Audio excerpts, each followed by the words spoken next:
प्रार्थना द्वारा। और सबसे महत्वपूर्ण बात, ध्यान की स्थिति को कैसे बनाए रखें ध्यान की अवधि के बाद भी। तो अब आगे क्या, हम इसे आगे कैसे ले जाएं? पहला कदम है धीरे धीरे नियमित अभ्यास विकसित किया जाए, स्वयं की गति से, रुचि और उत्साह के साथ।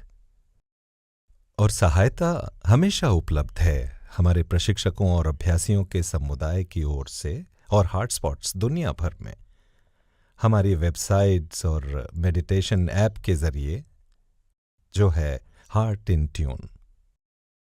ये महत्वपूर्ण है किसी स्थिति में, क्योंकि किसी भी यात्रा में, चाहे लंदन से लॉस एंजलिस हो या एक चक्र से दूसरे में भीतर की दुनिया में, दोनों में ही परिवर्तन के परिणाम स्वरूप उत्तेजना और अशांति पैदा होती है।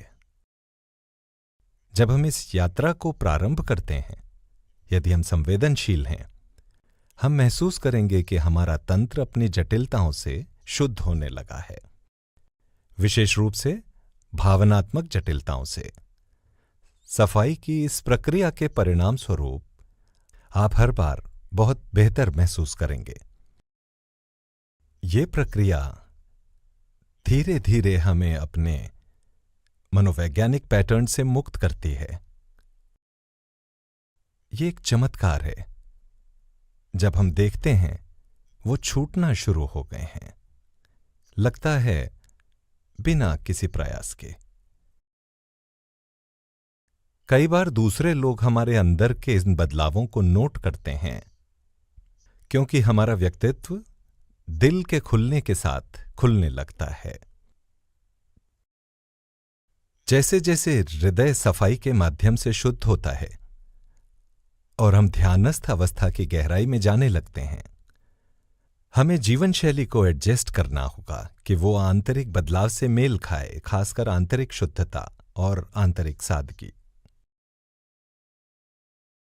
हमारी चाह, हमारी इच्छाएं धीरे धीरे कम से कम हो जाती हैं।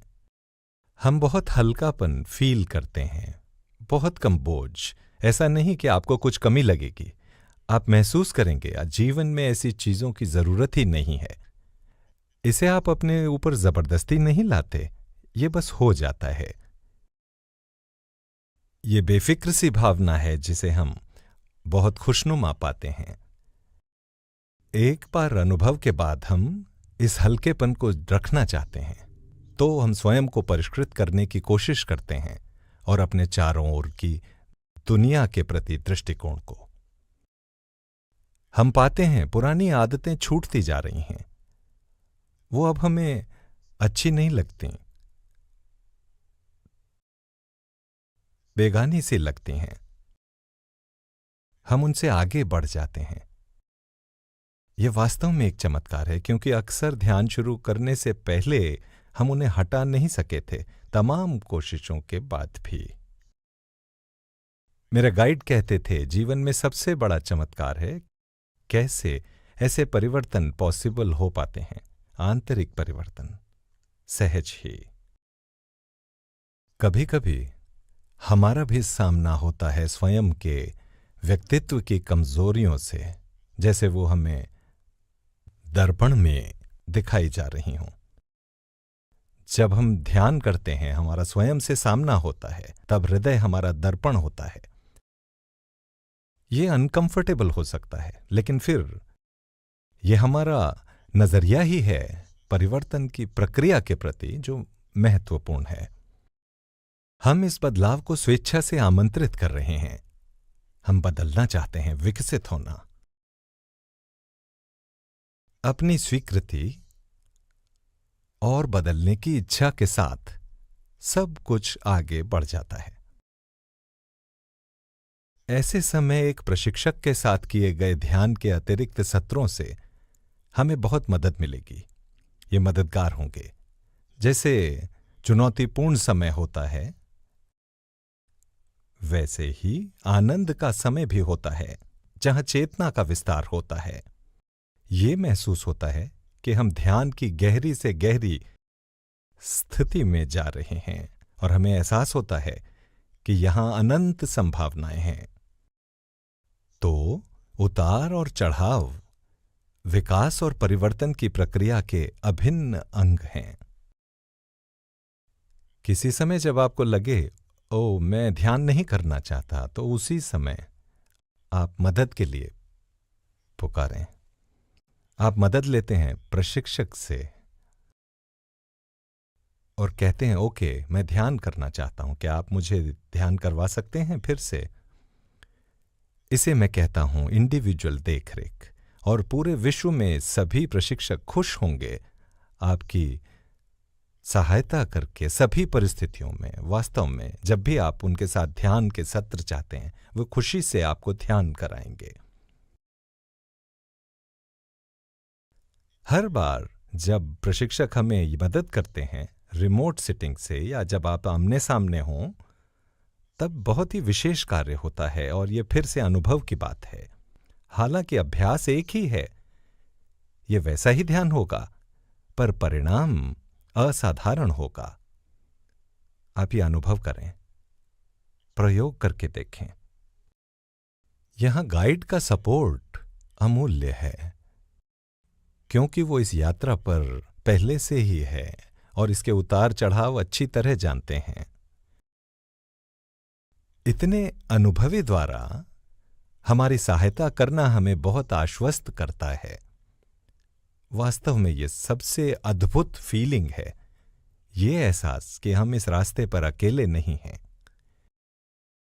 धीरे धीरे हम हल्के से हल्का महसूस करते हैं और हम पाते हैं प्रेम करने की हमारी क्षमता विस्तारित हो रही है हृदय के विस्तार के साथ। जटिलताएं जो हमें प्रेम करने से रोकती हैं, हमारे प्रियजनों को, परिवार के सदस्यों, दोस्तों को बिना किसी शर्त के पिघलती हैं और हम दूसरों की अधिक कद्र करने लगते हैं। हमारे जीवन का दृष्टिकोण अधिक प्रेममय होने लगता है, कई अन्य गुणों के साथ, जैसे करुणा, साहस, उदारता, धैर्य, स्वीकृति, विनम्रता। ये सभी परिणाम हैं उस प्रमुख चीज प्रेम के। यदि आप विकसित करना चाहें करुणा, सहानुभूति, साहस और उदारता, मुझे लगता है ये घोड़े के आगे गाड़ी जोतने की तरह होगा। ये थोड़ा जटिल होगा। हमें एक मूल स्थिति बनाने की आवश्यकता है, हृदय में ऐसा संतुलन, इस तरह के बाकी के गुण अंदरूनी हृदय के मुख्य फूल की शाखा से स्वतः खिलें। आंतरिक हृदय का मुख्य फूल क्या है? यह है प्रेम। केवल इस प्रेम के जरिए वो उदारता संभव है। इस प्रेम के माध्यम से ही वो करुणा संभव है। इस प्रेम के माध्यम से ही सहानुभूति, स्वीकृति, धैर्य, सहनशीलता संभव हो सकते हैं। इस प्रेम के कारण हम दुनिया को प्रभावित करते हैं कोमल और बहुत सूक्ष्म तरीके से, और दूसरों के साथ तालमेल में बहते जाते हैं, और अन्य लोग भी हमारे साथ तालमेल कर पाते हैं। आपको ऐसा नहीं लगेगा कि आप विरोध करने वाले व्यक्ति हैं या आप एक ऐसी दीवार हैं। ये कुछ और होगा। एक तरह से ऐसा लगता है हम ज्यादा से ज्यादा छोटे बच्चों की तरह हो जाते हैं, ज्यादा मासूम।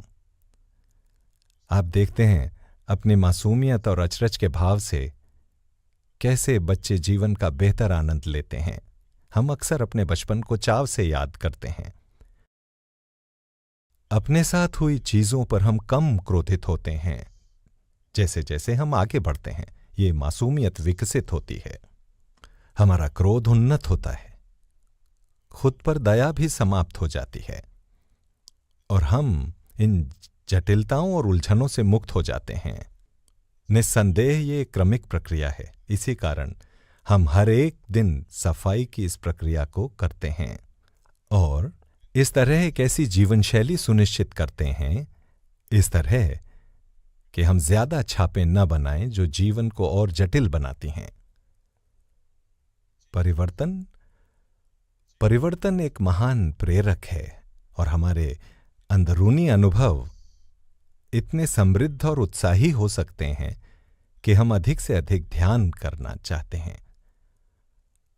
और सफाई हमें हल्का और हल्का बना देती है, सूक्ष्म और सूक्ष्मतर। हम हर शाम सफाई करने की जरूरत समझते हैं क्योंकि हम हर बार सफाई के बाद बहुत अच्छा महसूस करते हैं। जैसे ही हम प्रार्थना से अपने दिल में गहराई से जुड़ते हैं, हम अपने अंदर स्थित परम स्रोत से ज्ञान प्राप्त करने में सक्षम हो जाते हैं और स्वाभाविक रूप से अपने हृदय को सुनना सीखते हैं। हृदय हमें लगातार प्रेरित करता जाता है। इस प्रेरणा के माध्यम से हम और रचनात्मक बनते हैं। ऐसे आंतरिक आत्मविश्वास विकसित होता है, साहस बढ़ता है, जो आगे हमें यह महसूस करने देगा क्या सही है क्या गलत। हम ज्यादा डिस्क्रिमिनेटिव हो जाते हैं। हमें किसी से भी निर्देशित होने की आवश्यकता महसूस नहीं होगी। ऑफ कोर्स हमें बाहर से जो भी सलाह मिलती है स्वीकार करेंगे, लेकिन हमारे अंदर का विवेक कितना सक्रिय हो जाता है कि वो बाहरी दुनिया के साथ साथ अंदर की दुनिया से और अधिक संवाद करेगा। जैसे जैसे हृदय के जरिए ये क्षमताएं खुलती हैं, हमारी यात्रा जारी रहती है। वास्तव में ये तो सिर्फ शुरुआत है। आपसे शेयर करने के लिए बहुत कुछ है जब हम इस विशाल आंतरिक ब्रह्मांड में खोज करेंगे, जो हम सब के अंदर है, लेकिन उसके लिए किसी और समय का वेट करें। अभी के लिए कह सकते हैं कि जीवन शैली में बदलाव उच्चतर नियति की ओर ले जाता है। ये नियति क्या है? मानव जीवन का विकसित होता लक्ष्य उससे कहीं बड़ा है जिसकी हम यूजुअली कल्पना करते हैं। हार्टफुलनेस से हम उस लक्ष्य को पहचान पाते हैं। हमारी जिंदगी उद्देश्यपूर्ण बन जाती है इस यात्रा में और हम उत्कृष्ट हो जाते हैं जो कुछ भी हम करें, दोनों जीवन में, सांसारिक और आध्यात्मिक। क्या आज आप एक और बार ध्यान करना चाहेंगे? आइए ध्यान करें।